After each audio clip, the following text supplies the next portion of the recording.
Good morning, everybody. Today's Hopper Hot Take coming to you bright and early from Dallas, Texas. Today's topic, everything works. Dan John said it in his book, everything works for a period of time. Too often in the athletic training, physical therapy, rehab professions, we get caught up in does it work, does it not? And we want to talk about absolutes, it does not or it does work. Rehab doesn't work that way. Life doesn't work that way. Everything works for a period of time. I've been in the profession for 10 years now, and there's a lot of things that I've learned since I graduated college.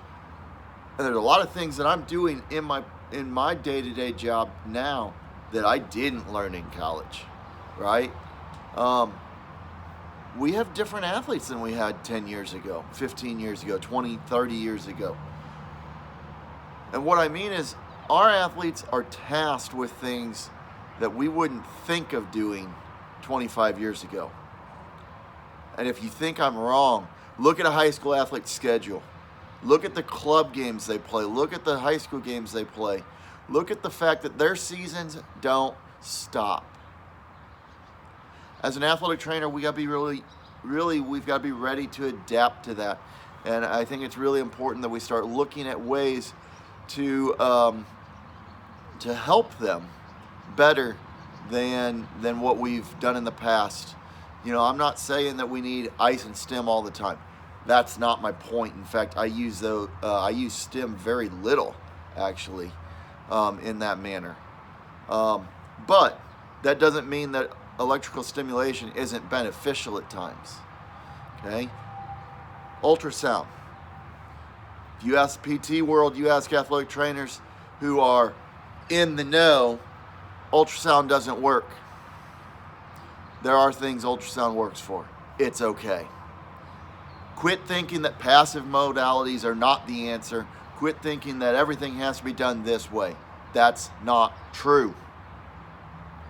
We want to gripe about recovery tools, Normatec, recovery pump, air relax units, whatever they might be, and say that, well, that's laziness. No, it's not. It's called adapting to your patients. I just think we've got to look at what we do, evaluate it. If it works, it works. There have been posts on social media recently about, like for example, one was if your AT or PT just runs to ice and stim all the, first thing they do, find a new one. Maybe we should start figuring out the full treatment plan before we just say, oh, it's worthless. Understand the entire picture and not just a screenshot that you think is cool. So today's Hopper Hot Take, remember, everything works. If it works for your patient, then it works. You guys have a great day.